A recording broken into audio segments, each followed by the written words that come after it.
Never work your ass off for someone who doesn't want to be with you. Let's talk about it. I'm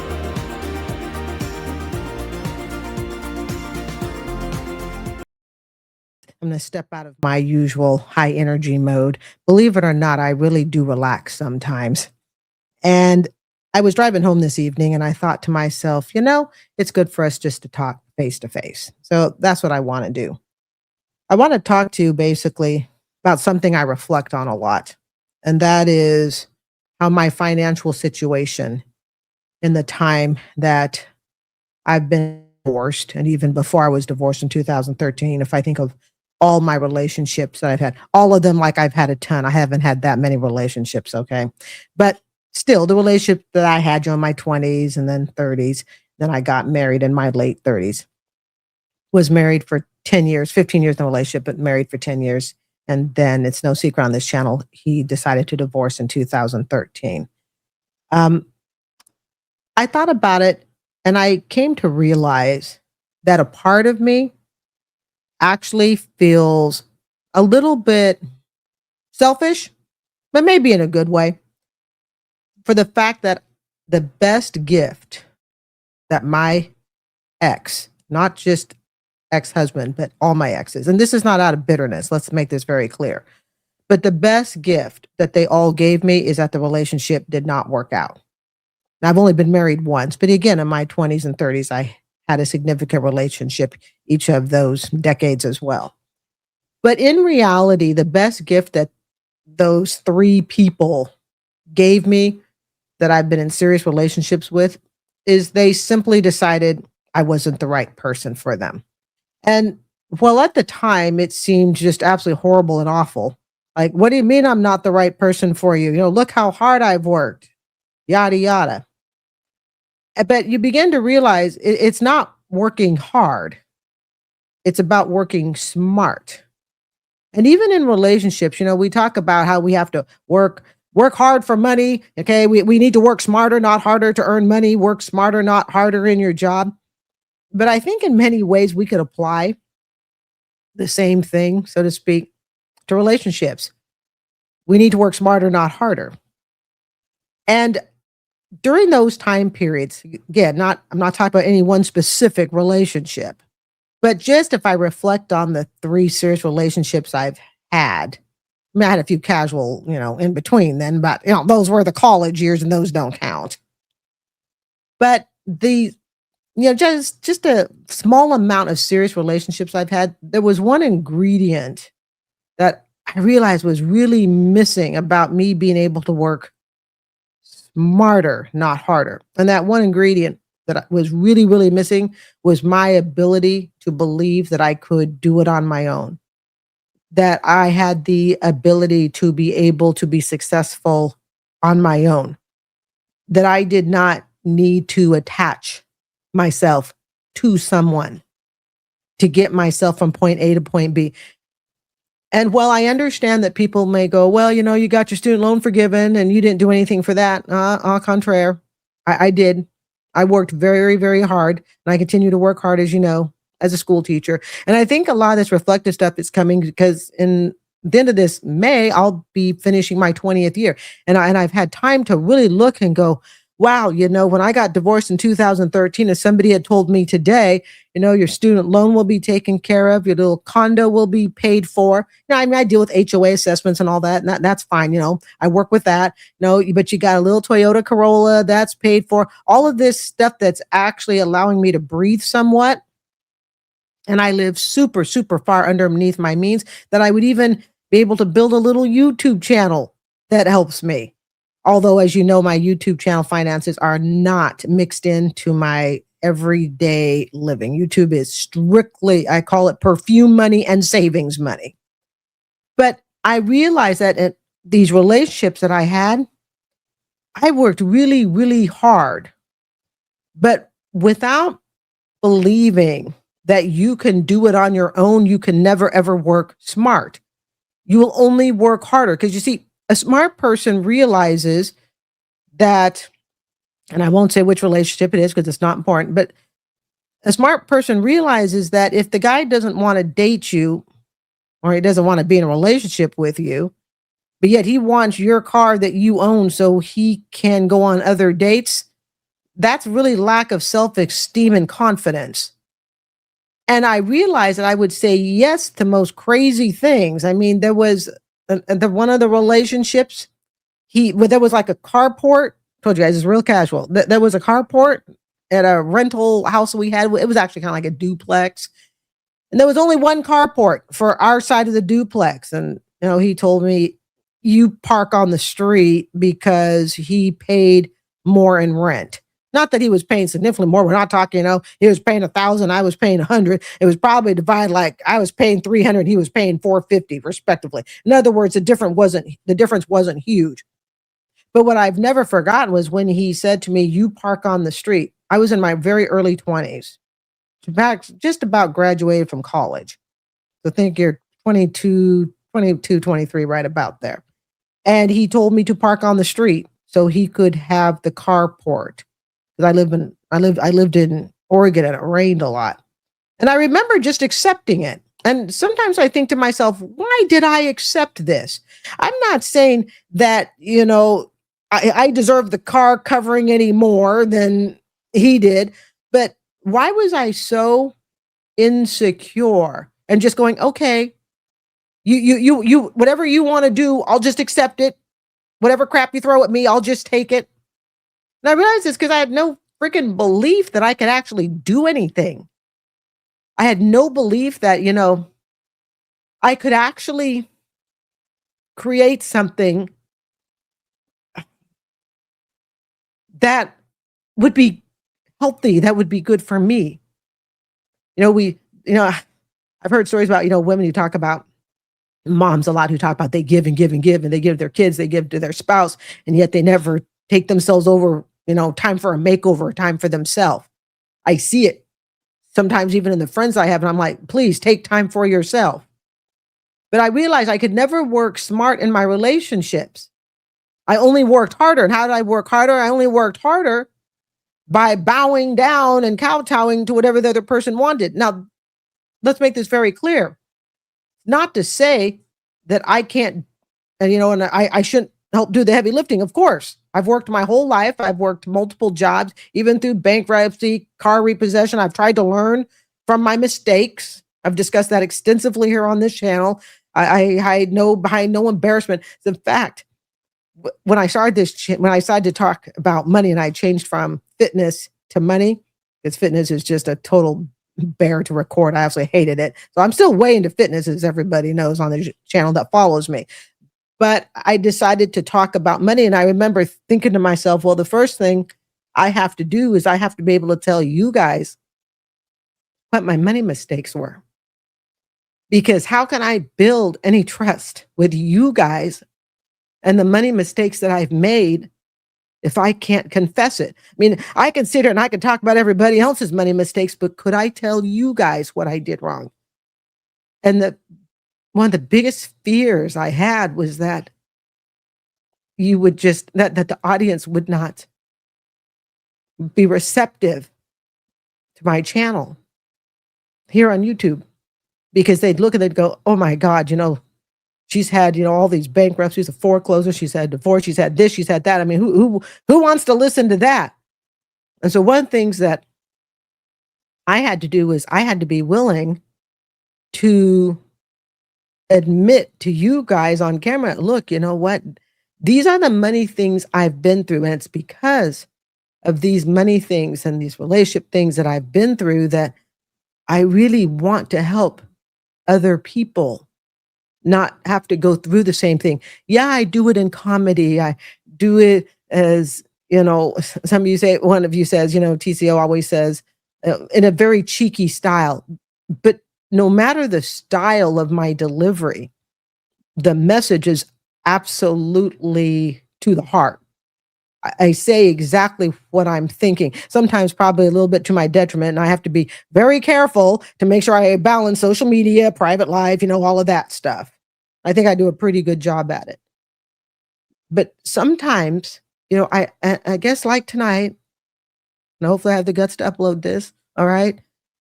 But like tonight, I sometimes just sit and I think, You know, when I think I'm so far behind what everybody else has, I don't have a big house. I don't have, a car that anybody's going to look twice at. I don't have a lot of the materialistic things, but then I stop and I realize, my God, I could have them if I wanted them. But the problem is that I also know what that type of debt feels like.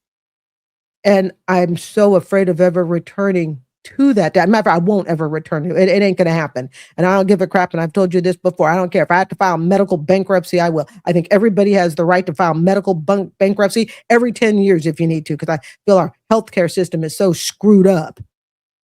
But at times I think to myself, how did I finally get here?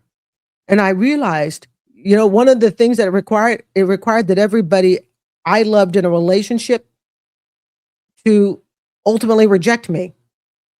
I know. And I realized that's what it took. And even though, when I was married and we were broke, we were broke.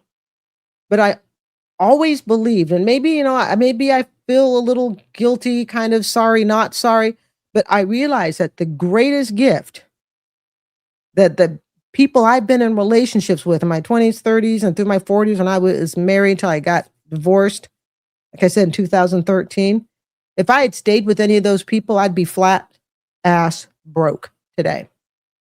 And it wouldn't matter that I retire in 10 years and, knock on wood, everything going well. It doesn't matter. It would not matter that I retire in 10 years with a state of Florida pension. It would not matter that if I can hold off Social Security till age 70, I'll be slated to have a little over 3,000 plus my savings account. None of that stuff and none of that money would matter if there's no plan. And I realized that the people I'd been in relationships with, we never had a freaking money plan. We never even sat down and looked at budgets. And I can excuse that maybe in the 20s, we're all kind of young, dumb, and everybody's, sorting their life out. But I look back and go, 30s, 40s, early 50s. We ever sit down and talk about money in a way that we were going to advance ourselves? No. But yet in my mind, in the back of my mind, as I was going through my 40s, I always knew that I was really a saver, but I was with a spender. The people that I dated were spenders. Yes, I understand I've had bankruptcies. I got that. But that was in my 20s and 30s. And then I had a foreclosure when I got divorced. I get to join that, honor pride as well. But those financial things aside, I've always believed that who you are as a core, something that divorce taught me, who you are as a core, the core being of you financially, that's going to reveal itself both during and after a divorce. And I say during because it reminds me of a quote that I read in one of those self-help books. Like, I'm not really big into self-help books, but when you're going through a divorce, you lean on kind of anything you can find. All right. But but like they were merely like short articles and stuff because I don't have the ability to sit, excuse me, and read a really long book. But I realized it was a quote that said, if you want to know who you're married to, divorce them and see how they act in a divorce. I want to turn off the microphone so I don't cough in your ear. And I thought to myself, oh my goodness. So I reflected, how did I act during the divorce? I was 100% a lady, and I can tell you that very honestly. No, I'm a pretty uncomplicated person. It doesn't take a lot to make me happy. You don't have to buy me a bunch of bling bling, and you don't have to take me to fancy places. Simple stuff. A call during the day. Hey, just checking in on you. How you doing? I'm actually very simple. I'm very down to earth. I'm a Cancer. We like to be at home a lot. We don't need to travel the entire world. At least this little Cancer does not. Okay. But I realized that, I worked and worked and worked really, really hard in my relationships, but I didn't work smart. And I didn't work smart because I didn't believe in myself. So therefore, I could not detach myself from people who weren't going to be a compliment, so to speak, to my life. Now, this is not to say that we can't reverse it and they can say, well, Carrie, were you a compliment to their life? But all I can do is speak from my perspective. And I look back at times, and I'm sure we do, and we go, why did I let that person treat me that way? Why did I allow that person to take my self-esteem down so low that I doubted every decision that I made? When I was in one relationship, I used to hide money. I did not hide money to be selfish. I actually hid money because I knew we were such bad spenders as a couple that we would eventually need the money to bail ourselves out. But here's the thing, and I'm saying this with the God's honest truth. As I got older and out of my financial hiccups with the bankruptcies and car repo, when I started learning about money, I realized fully that I was the saver. And I had been with people who were spenders.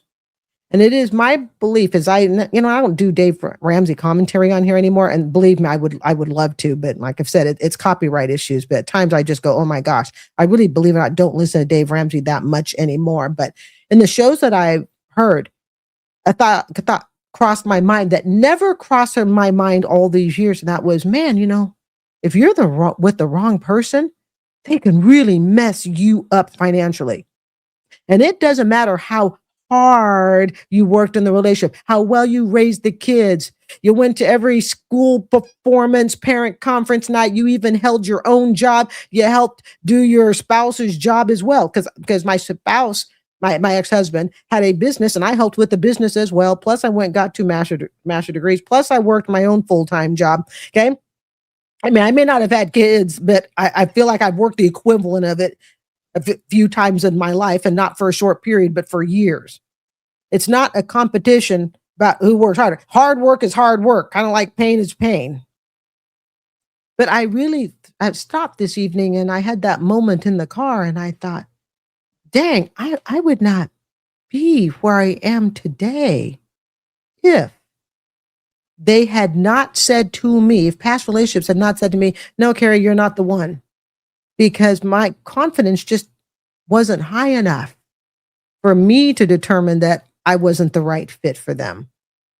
And I realized today, the person who I am now, I would look and go, oh, no, this is definitely not the right relationship.